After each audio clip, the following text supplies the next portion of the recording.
Q3FY23 earnings conference call of V-Mart Retail Limited, hosted by ICICI Securities. As a reminder, all participant lines will be in the listen-only mode, and there will be an opportunity for you to ask questions after the presentation concludes. Should you need assistance during the conference call, please signal an operator by pressing star, then 0 on your touchtone phone. Please note that this conference is being recorded. I now hand the conference over to Mr. Varun Singh from ICICI Securities. Thank you, and over to you, sir. Yeah, thank you, Michelle. On behalf of ICICI Securities, I welcome everyone on the call to discuss third quarter result for V-Mart. We feel thankful to the top management of V-Mart for having provided us this opportunity to host the conference. On the call, we have Lalit sir, MD and CEO of V-Mart, and Anand sir, the CFO. So with that, I request Lalit sir to please take over the call and proceed with the conference. Hey, good morning. Good morning, everyone. Once again, thank you so much for coming to this call early in the morning. I hope everything is fine. Right now, I'm speaking not from India. I'm getting into some executive management course, and I'm doing that in some university.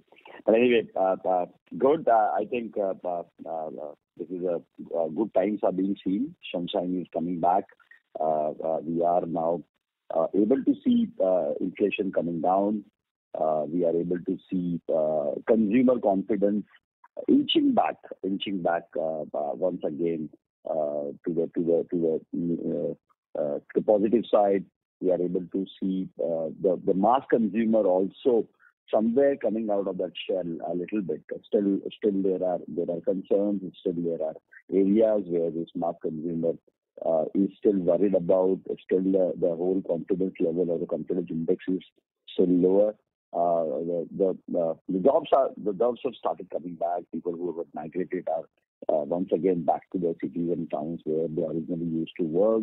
They're back in employment. So all of those, I think there is some positive respite sign that we are able to see, which shows the path that things will get improved over the next quarters, and that's what we expect and that's what we hope. But yeah, definitely. Things have not been as good as we thought could have become, both from the consumer perspective, inflationary perspective, as well as the confidence index perspective or the seasonality perspective also. So we have seen all kinds of situations coming in. This complete year, this calendar year is going to be a little more dramatic year that we will witness because of the elections coming in the next year. There will be politics hovering around a lot of areas, a lot of fields. Areas can get disturbed at times. We could see some political activities getting heightened up in certain states, which happens just before the election years because of the regional or the what we call the religious led things which happens, or maybe something related to farmer. So we are watching very closely on all of those. We believe India story is really doing good. Lot of move that India has brought in is bringing in a lot of confidence on India.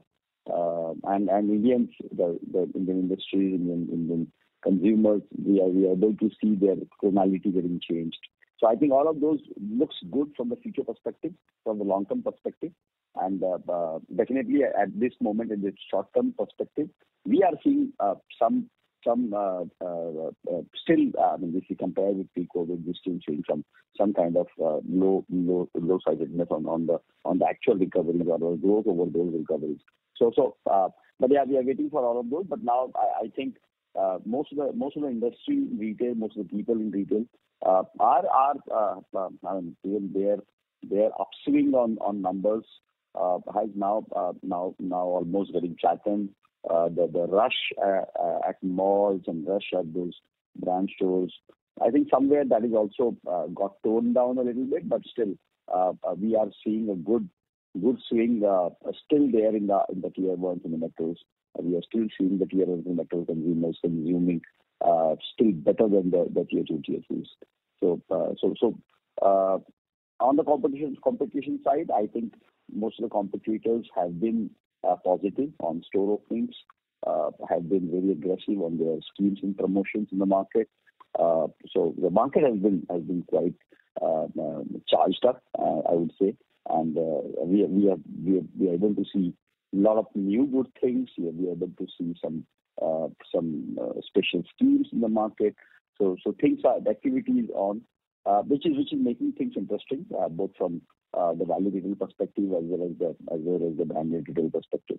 So at the value retail perspective, I think good signs are being seen on the recovery from most of the retailers.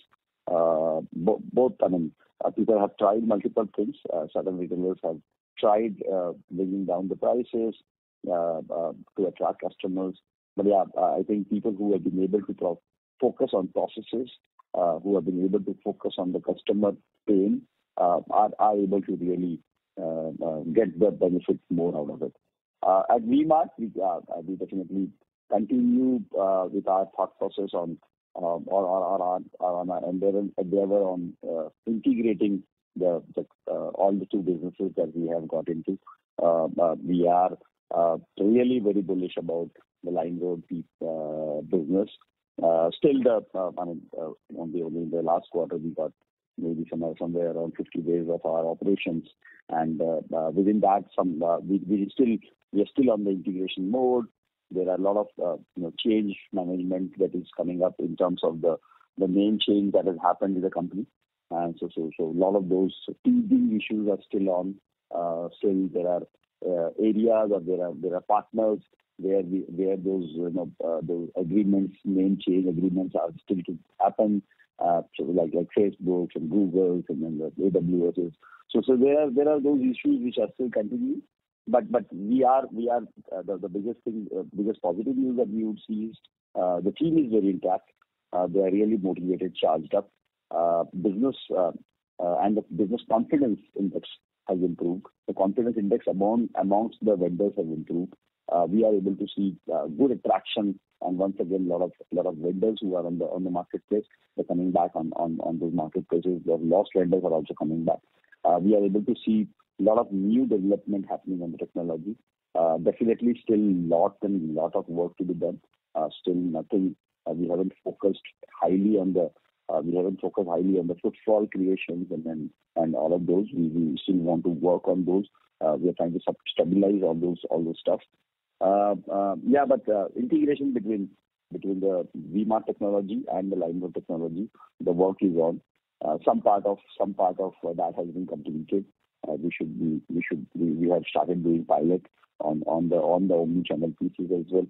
Delivering from the stores, we have started doing pilots on those. I think a lot of those areas are clear, but there are some areas of improvement that we need to do, and there will be a lot of continuous improvement that we need to do, because we really want to create a experience, a digital experience for the customer who is still coming down to our store and then shopping. How do we make them seamless towards digital as well as physical? That's the area that we are working on. On the other side, our infrastructure development, our warehouse development is also on full swing. We are almost 70% done with our warehouse development. We will be watching even again. We will have another 2 to 3 months more so that we can shift to the premises. That's coming up very well. Definitely, we have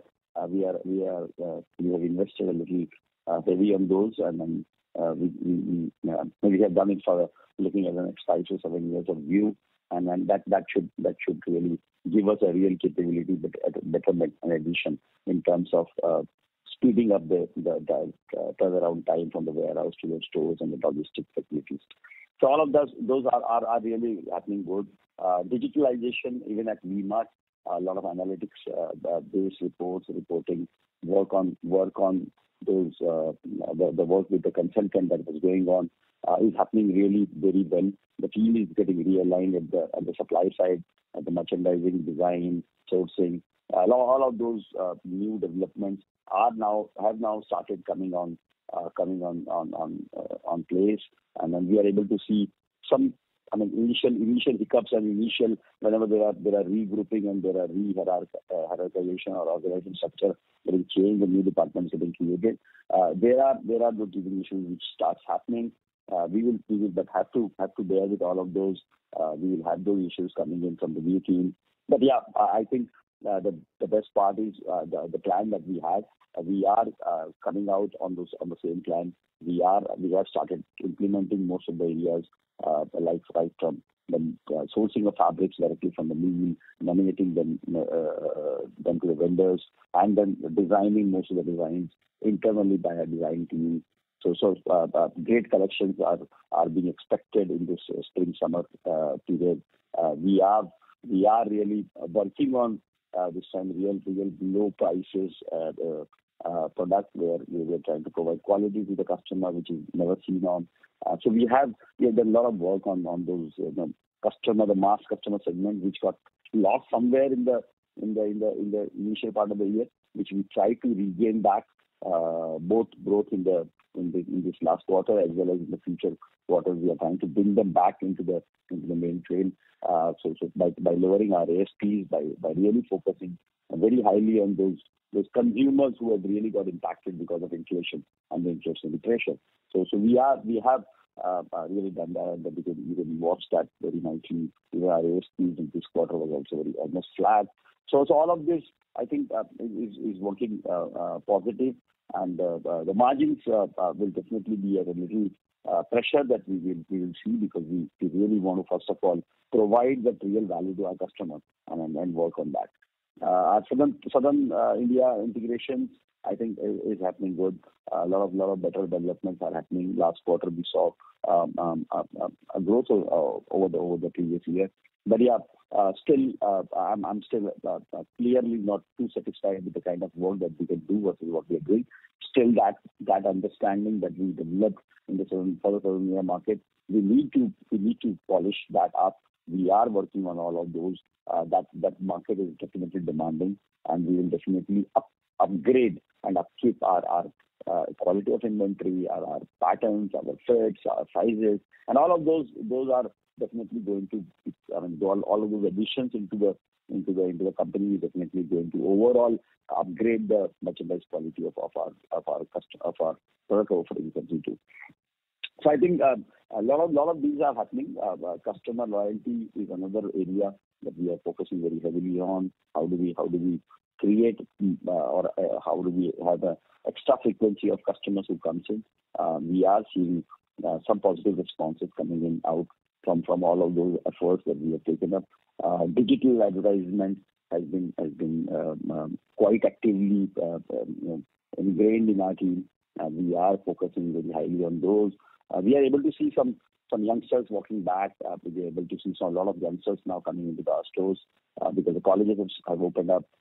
We are there in the digital space. A lot of reels and a lot of personalization videos are being prepared. So I think a lot of those activities, both from the physical store perspective as well as the omnichannel perspective and the LimeRoad perspective, we are right now running both the channels, which is the V-Mart.com as well as the LimeRoad. So all of those are collaborating into the business. We still need to really let the things settle down, and we will want to coordinate and create those synergies of digitalization, of technology systems, of products, of the strength that V-Mart has. How do we use that in multiple other areas? So we are very positive. Definitely, a lot of new things are happening in the company. So people are very busy. I really give kudos to the team that they have been able to manage such a complex environment very nicely. We are able to see swings in the seasonality because of the climate change. Winter somewhere has been fairly okay. We've still not been able to have the best winter that we could have expected this time. So there are those external environment which will definitely make us more agile, and we will have to really make our systems and our processes a little more ready for these kind of smaller disturbance which would come in. So definitely we still have a little higher inventory. We are working very hard to bring down the inventory levels. So all of those, I think Anand will give you inputs, and then let's wait to hear from Anand, and then we can answer your questions and answers. Thank you.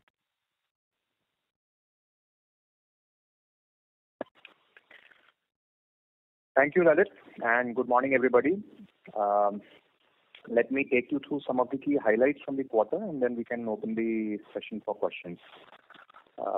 It's been a very big and very hectic quarter with an acquisition, big festive season, and winters and marriage season. Traditionally, quarter 3 is also our biggest quarter. But YTD quarter 3, we also tracked our highest ever sales and look forward now to closing this financial year on a new high. For the quarter, sales grew by 12% year on year, with like-to-like growing by 1%. Both V-Mart core business and Unlimited had positive like-to-like on a stable base of no COVID overhang in previous years. ASP remained flat as a result of significant corrective measures taken to bring back economy pricing and tweak the product mix to attract low-income customers, which have shied away from buying, at least at what we have seen in the last 1 year or so. Tier 1 markets continued their growth journey and outperformed Tier 2, Tier 3, Tier 4 markets, reaffirming the K-graph recovery that we have all been seeing in the sectors where the rich have remained largely unaffected post-COVID, while the poor have been forced to compromise on consumption with inflationary impacts in all parts of life. Unseasonal heavy rains in October resulted in one of the wettest October on record, and high average temperatures resulted in one of the warmest Decembers in last 122 years. Winter merchandise sales as a result got pushed out to January, denting December numbers. The shift of sales from December was realized in January though, improving growth for January. We opened 15 new stores in the quarter, 1 in South India under Unlimited brand and 14 in rest of India, and also closed 6 non-performing stores, all under V-Mart in North, taking the net tally to 414 stores pan-India, out of which 80 are in South. All the new stores, especially in South, have been performing steadily and in line with the established V-Mart business model at similar margins as that of a normal V-Mart store, and in fact 20 to 25% higher SPSF than the legacy Unlimited stores. While we still wait for these new stores to complete at least 1 year before passing the judgment on the successful rollout for South in terms of new store throughput, but yes, definitely the team remains very bullish on continuing the expansion plan in South under the Unlimited brand. There was a strong push on increasing online sales contribution with the acquisition of LimeRoad. Although it's been integrated only for less than 2 months now, and still going through a stabilization phase, some teething issues, but the business does look very promising as we prep it up for higher growth once the basics are back in place. The revenue from marketplace is only the commission that we earn from sellers on the platform and not the full, the net merchandise value. Coming on to the gross margins, the gross margin at 35.4% were 40 bits lower than last year, and also one of the lowest in the last 4 to 5 years as a result of a conscious effort to improve price offering for the value customers. We had talked about this in our last quarter call as well, and we have made that change or tweak. We reduced some price points to make the customers offering more attractive, and this strategy has worked well as it helped pull in sales growth, but yes, at slightly lower margins. There has been a significant impact of increasing cotton prices in the last 1 year, and although yarn prices have come down from their peak by 30% since September, but they are still 30 to 40% above pre-COVID levels. The winter stocks did not get the benefit of any lower yarn prices as purchases are booked at least 2 to 3 months in advance. Going forward, there may be a marginal relief available in summer 23, but as is the practice, it will be passed on to the customers in entirety, as we would want to remain very competitive in the value retail pricing segment. Coming to the expenses for the quarter include an amount of around 36 crores towards the spend on online business, which include the complete OPEX for both vmartretail.com and limeroad.com. The 36 crore expense also includes 12 crore one-time expense towards integration and other manpower-related costs for the Limeroad business as it starts to get integrated into the main business. Excluding the online business, the expenses for the quarter grew by roughly around 9.5%. Historically, online only constituted vmartretail.com and marketplace offerings, with expenses averaging around 4 to 5 crores per quarter. But now with a more focused effort to make the online business grow and induction of Limeroad, this will slightly be bigger. On a go-forward basis, we are very confident of establishing both the acquisitions in South as well as Limeroad business as the biggest growth drivers for the organization, and remain committed to invest in the journey to reach the sustainable and profitable destination. While South has already begun well, we will need to give some more time and resources for Limeroad to start delivering. Coming to EBITDA, for the V-Mart core business, EBITDA for the quarter came in at 17% plus, with Unlimited also in very close vicinity. Limeroad only had a little less than 2 months in the quarter, and as planned, is still in the stabilization and revival phase. As I mentioned, the business revenue in Limeroad consists only of the commission earned from sales facilitated for sellers in the marketplace, while the expenses largely consist of marketing, logistics, and technology costs. Once the business has started to stabilize, we will be sharing more details around its operations. For V-Mart, considering the initial OPEX plans, around the integration, the EBITDA came in at 13.3% for the quarter. Coming to inventory, the quarter closed at 767 crores, which was at 106 days of inventory, slightly higher than our target due to a bit of late winters. Winters have been delayed and winter sales slightly shifted into January, leading to slightly higher closing inventory than planned, but that has been recovered in January. As stated in the past, we are carrying slightly higher inventory per store in South to explore newer categories and higher sales. On the capex side, we've spent around 125 crores so far, largely comprising of spends on the new warehouse, which is on schedule to start operations by end of March in this financial year itself. Other capex included spends on new stores and refurbishment of old stores, apart from some IT-related expenditure. There has been some marginal utilization of working capital limits because of this higher inventory build-up and other operating costs. I think the working capital utilization would be the tune of around 40 to 50 crores. On the go-forward basis, I think on the outlook, we remain fairly bullish on how the market has to, perform. We are still going on the new store opening plan as originally planned. We've opened, I think, 41 stores so far this year, and I think we should be looking at closing the year by around 55 to 60 stores, with some stores also getting opened in South. The growth plan for Unlimited also remains fairly strong. There are, as Lalit mentioned, there are some, more improvements which are lined up for Unlimited, but the team remains very buoyant on and very bullish on expanding that business as well.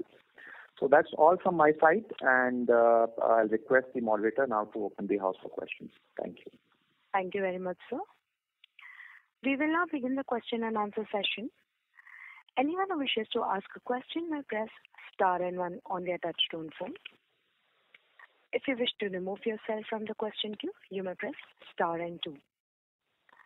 Participants are requested to use handsets while asking a question. Ladies and gentlemen, we will wait for a moment while the question queue assembles.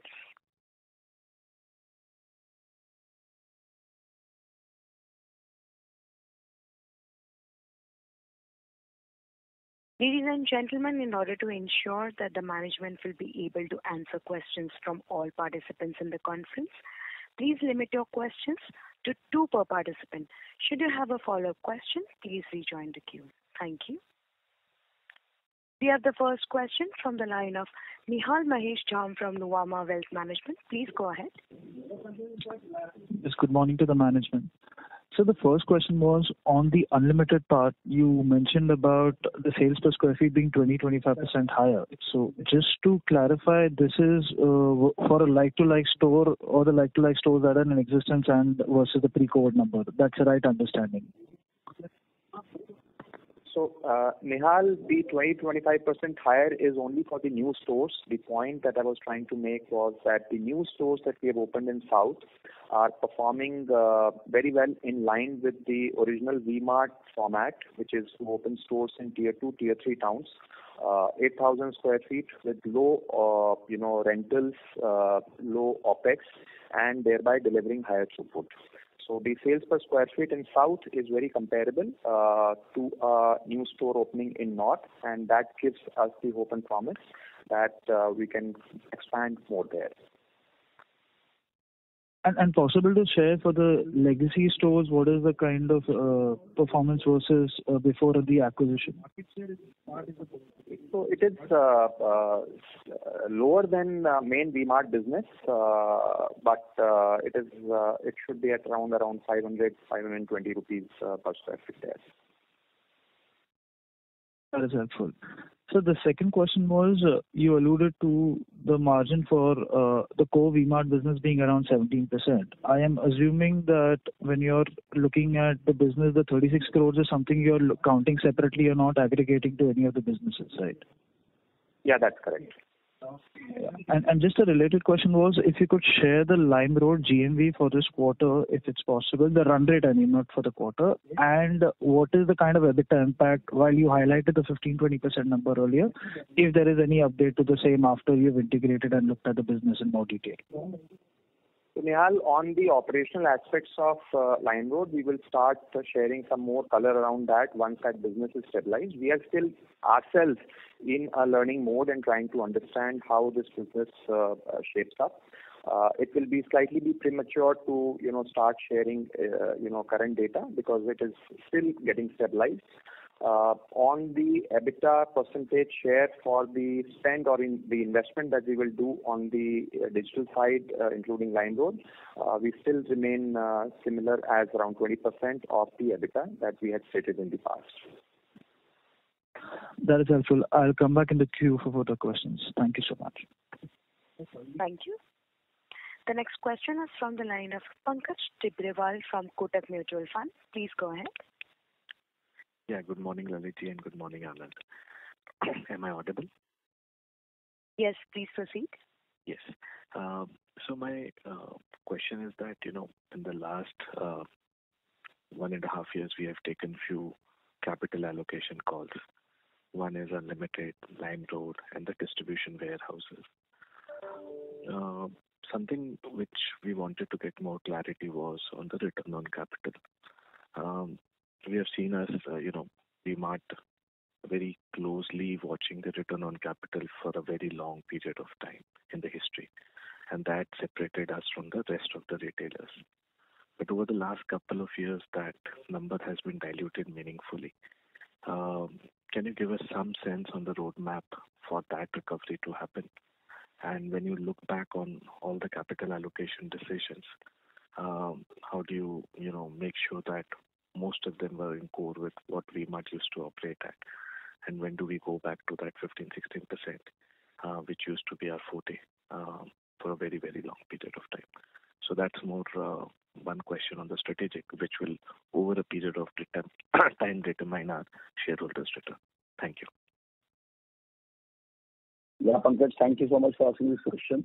Definitely, in the last 2 years or 1.5 years, we have gone out to spend more money, which is unlikely of what V-Mart does.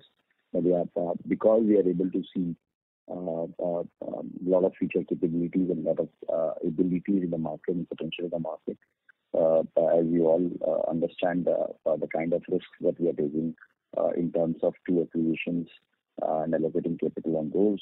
So you especially very clearly the store addition in the South, which went down to that. Suddenly, I mean, as the UL business is, it's taking time to come closer to what V-Mart business was. So the capital, the return on the capital from that business will take a little more time to come back. And then if we go to the line road investment, definitely this is something very long term, and this is futuristic. This will require still more capital as we speak and as we go ahead. So making it very clear that expecting very good capital return or a positive capital return from this business is going to be difficult, because this is definitely creating capabilities for us to cater to those millennial customers and the digital customers. We will have to invest more in this business, and this is a need for the future sustenance. So we will definitely want to keep investing in this particular business to acquire our competencies on the digital side. And as far as the new infrastructure capital allocation is concerned, which is the warehouse capital allocation, we are aware that we are building, because after 8 years we are building more efficiency on the infrastructure development. There also we have gone ahead with building our own infrastructure, which is something that we have never done in the past, and we will definitely find out a way to try and see how do we use that infra more, and then how wisely can we use those capital allocated so that our overall return on capital employed doesn't go down. So as of now, we will see a little more stressed ROCE for the next I would say 6 quarters, but continuously we'll see improvement in those return on capital employed coming up. We need to also very accurately and wisely manage our inventory, where another piece of capital allocation is happening, which is also not something which is still in the numbers that we do change.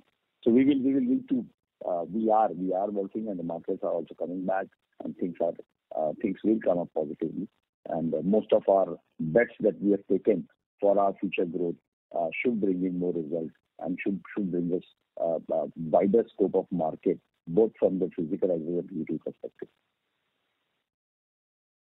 Okay, thank you. And we just hope that V-Mart retains back its mojo on the return on capital, which was there for a long period of time. Thank you. Thank you. The next question is from the line of Percy Panthaki from IIFL Securities. Please go ahead. Hi, sir. My first question is on the sales per square feet. So last quarter, that is Q2, we were about 10 to 11% below the 3 years before that 2Q. So 2Q19 basically. 2Q20 versus 2Q23, we were 10-11% below. And we were expecting that there would be a gradual sort of recovery on this front. Q2 did see a good recovery over Q1, and we were expecting Q3 also to see a recovery over Q2. But instead of coming down from a -11 to a -7, -8, etc., now we have gone to a -22. So clearly now I cannot see the direction of the recovery, and I don't know how to really look at sales per square feet going ahead.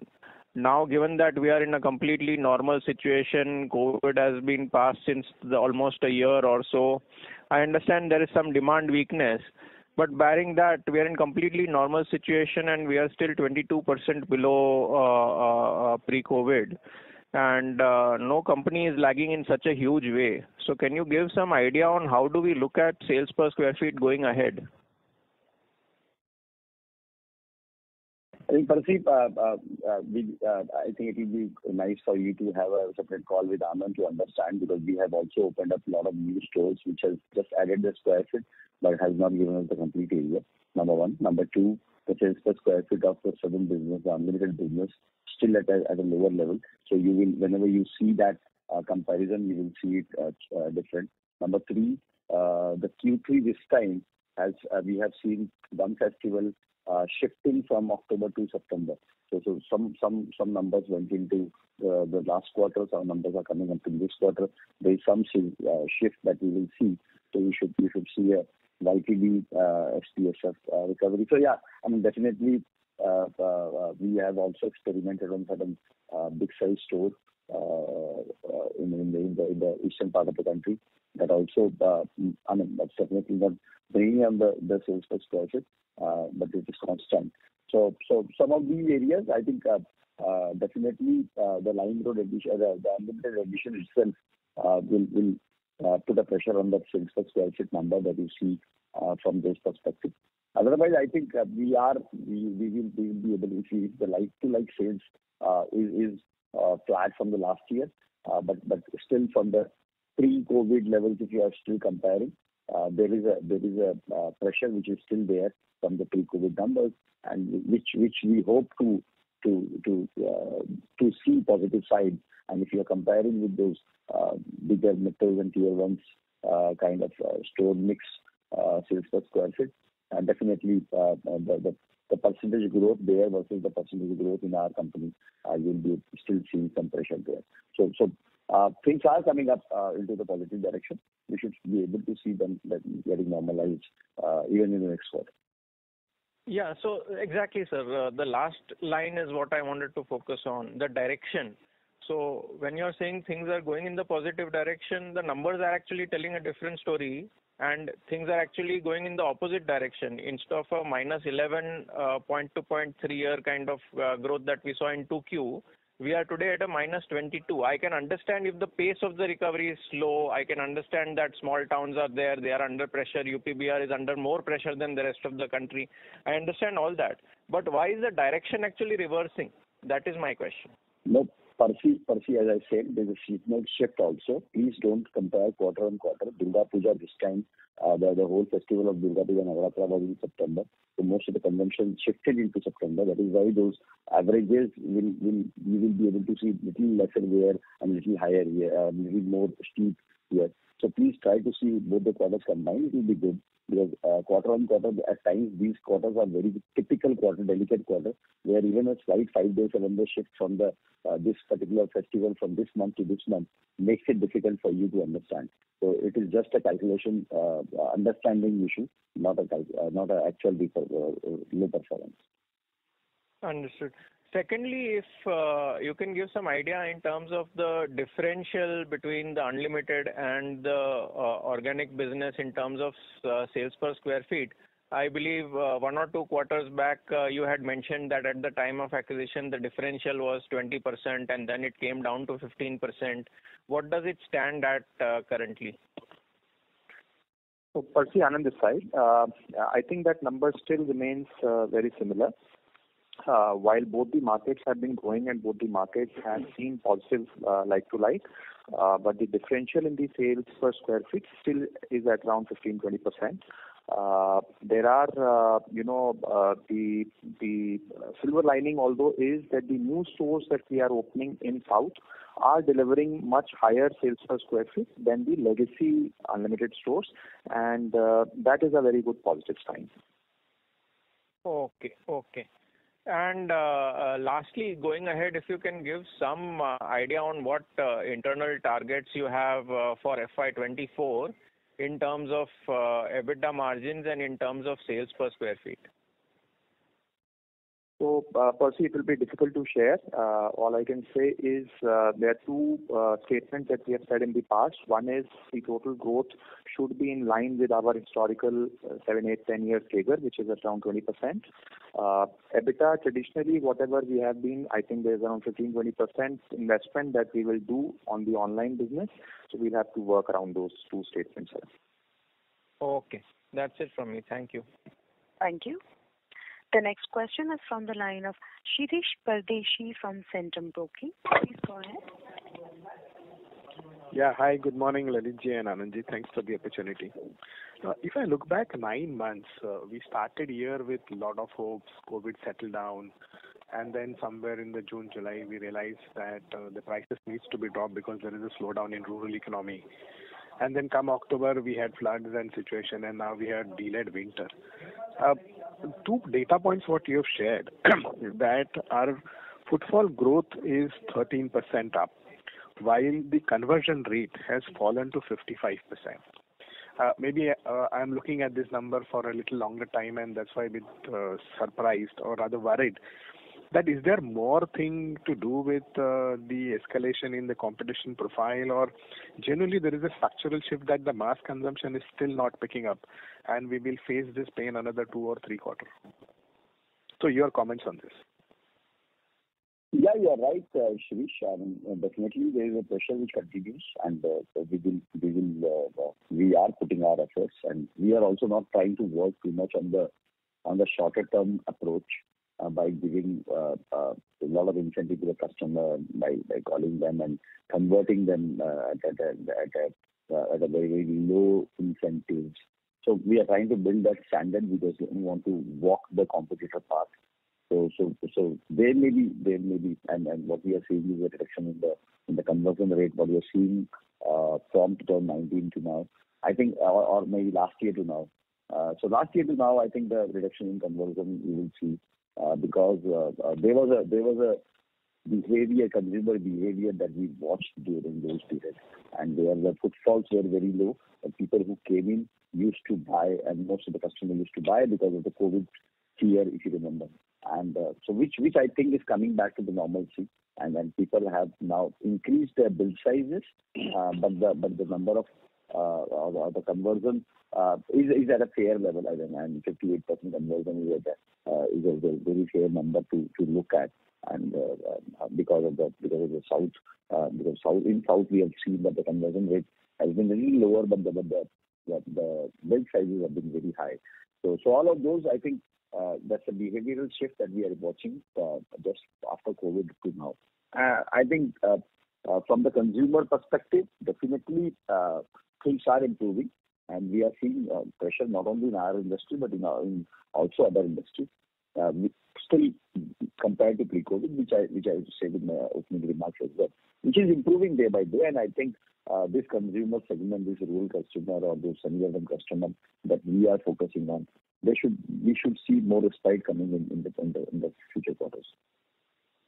Lalitji, I agree your comments, but I know you always remain hopeful for the recovery. But when we look at the competition angle, is that which is worrying you? And if that is true, what are we trying to take measures to improve this? Because the other thought is that if the things are not in our control and there are external factors, why not to consolidate the stores and keep a pause of store opening? No, I think, definitely the markets, which are the new markets, we are taking the decision to develop the new markets for the long-term perspective, and these store openings are not for the shorter-term time. We will continue providing work to a particular team.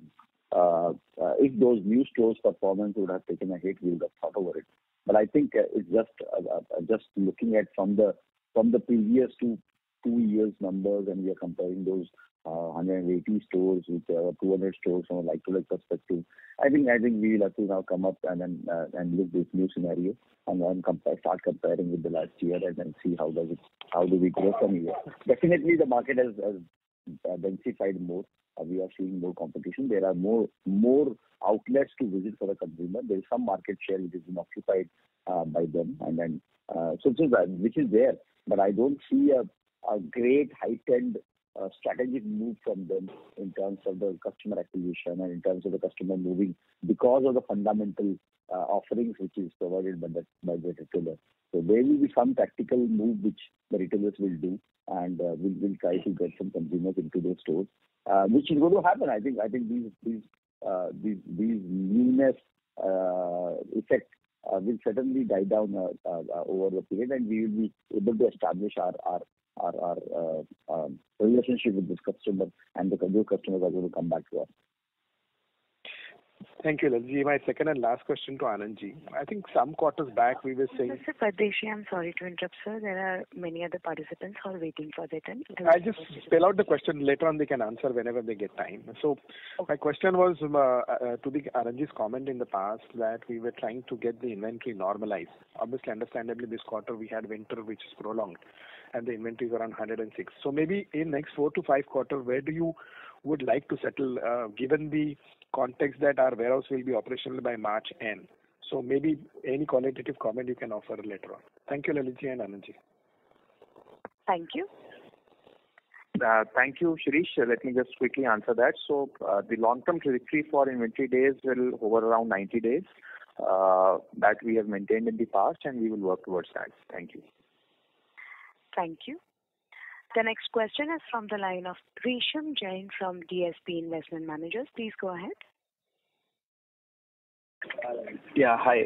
Good morning. So just one query on the inventory. So if you look at the modern retail stores, all the stores have I mean a lot of competition has moved to the display mechanism, which is hanger model, where the piece per piece per square feet has been much lower compared to our erstwhile model, where we used to stack clothes on the top of each other, and that has also led to a much lower kind of employee kind of cost as well. So is there any change in our display mechanism also in our old stores, and how are the new stores being built? If you can just help with this.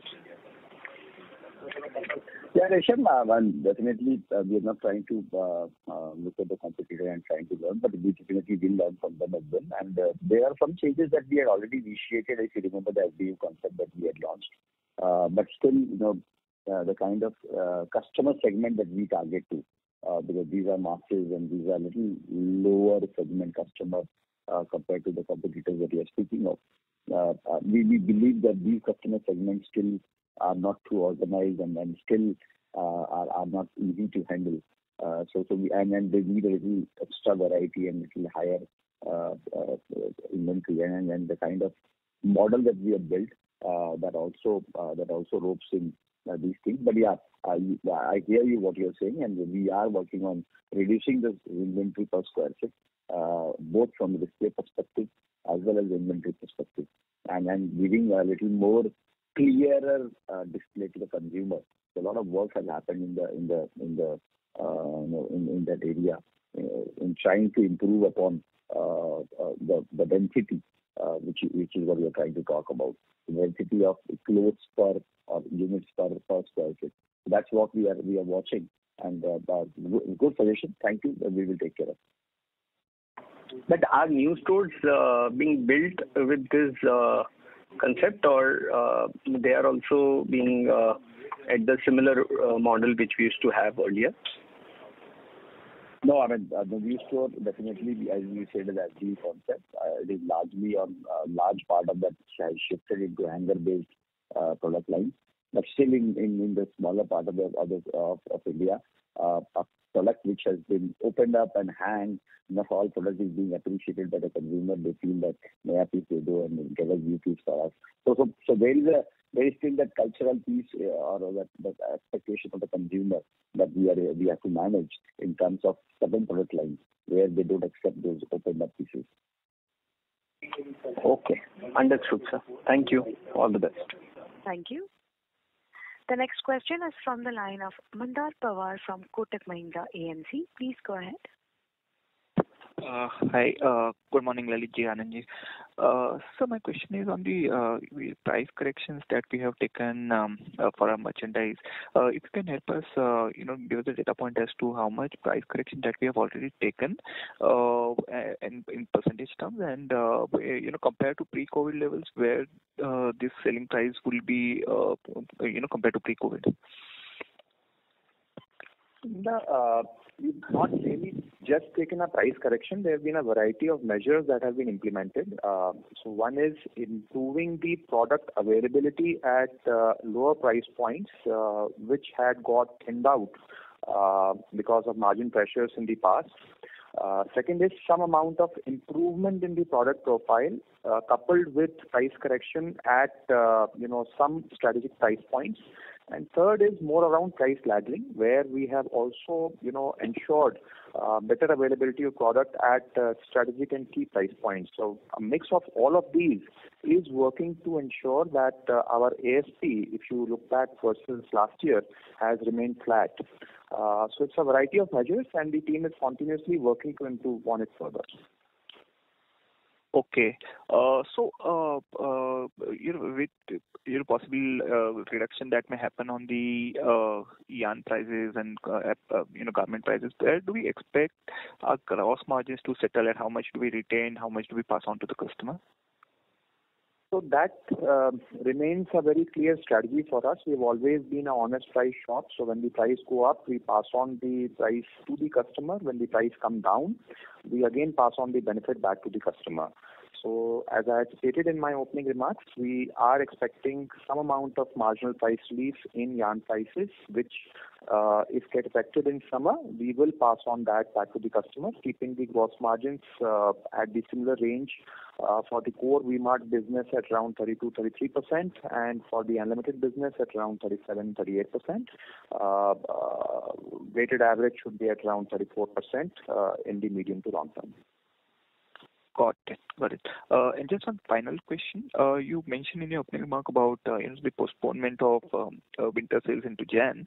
Also want to check if along with that, was there any discounting on this winter wear which happened during December, and whether that had any impact on the gross margins?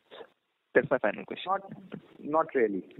We are not very heavy into discounting or promotions, and because there was a shift in climatic conditions, the customer came and bought that product in January.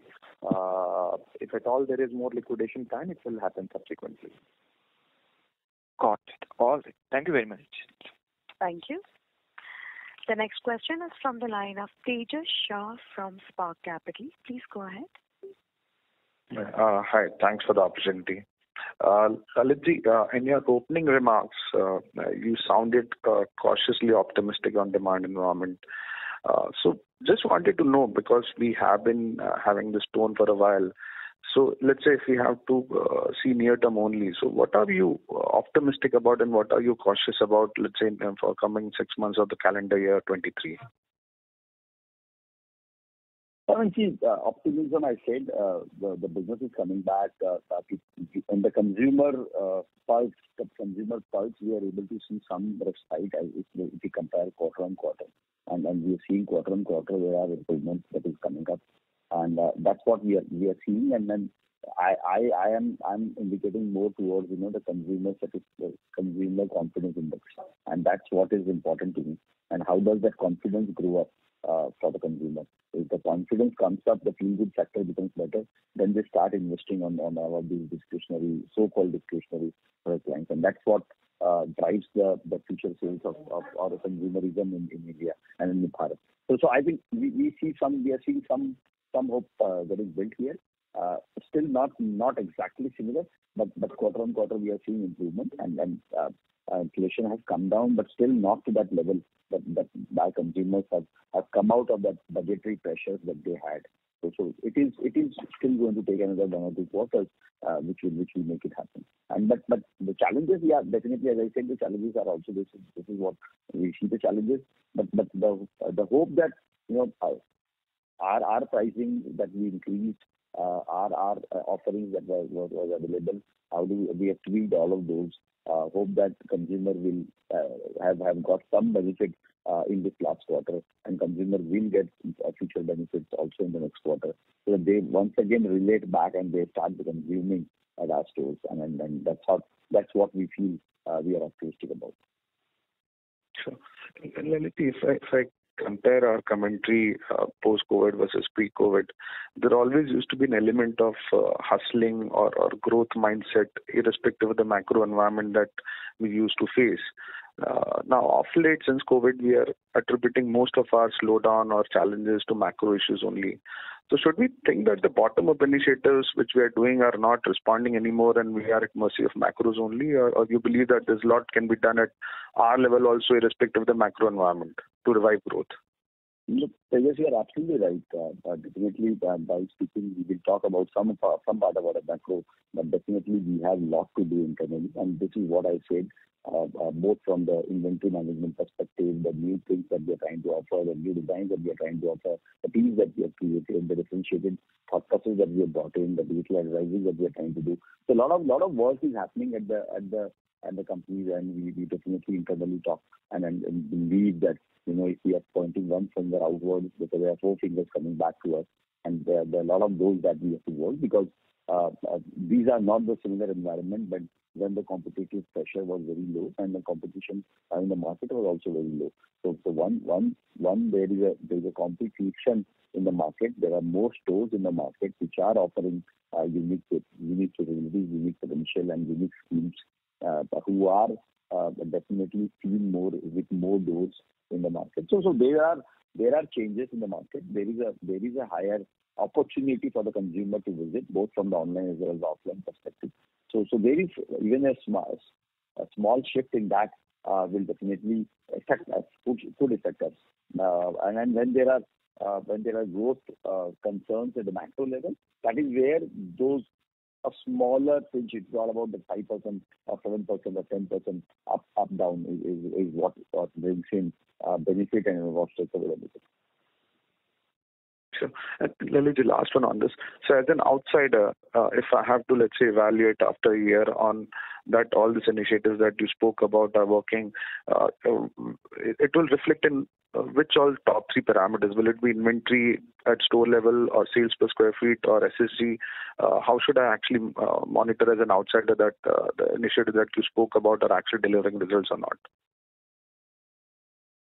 Definitely, the sales per square feet is a key indicator, or even the like-to-like growth is a key indicator. So I think we should be able to do that while we are doing some of those experiments, reorganizing the team, restructuring the teams.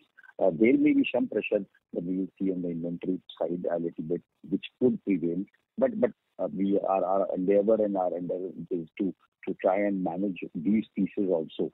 So that's what is also a part of the project, in trying to bring down the inventory management, have a better digitalized forecasting, have a better consumer understanding, customer understanding, so that the allocation pieces can turn out well. These are all work in progresses. These are all something which is rolling out, and we should be able to. I mean, that's the whole entire the effect is on the 360 degree that we should be able to create, which finally boils down to the ultimate like-to-like. Fair point. That's all from my side. Thanks and all the best. Thank you. Ladies and gentlemen, that was the last question for today. I would now like to hand the conference over to the management for closing comments. Thank you, and over to you, sir. Yeah, thank you so much. I understand the kind of questions which are coming in. People are very concerned about our performance. People are able to see a little body and tonality change from our side. We definitely believe and we understand there's no hiding away. This is definitely a situation which continuously has been prevailing, and we have been regularly talking about it. We still want to maintain those positive notes, because we are motivated looking at the market. There are situations, there are challenges which will come in. We will not face the same or similar or pleasant weather every time. There will be bounces, and we will have those a little longer stretch of those, and that's what we are here to fight for. Fundamentally, we are becoming stronger. This is what I just want to restate the belief. Fundamentally, we are working. We are working on those key parameters where things has to be strengthened in a longer term perspective. At a shorter term perspective, there could be some tactical approach by the competitor or by us, or not effective to us, which may deviate slightly on those. The investments that we are doing on the new initiatives will definitely, the bottom line may not seem similar that we used to have. The ROCEs will not seem similar. Have patience on those. You have shown enough trust with us continuously for a period of time. We will definitely hold it up, and we will want your trust not to be diluted, and we will keep it up. Thank you so much. We'll put our best efforts to prove whatever we do. Thank you, and have a great day. Thank you, sir. On behalf of ICICI Securities, that concludes this conference. Thank you for joining us, and you may now disconnect your lines. Thank you. Bye.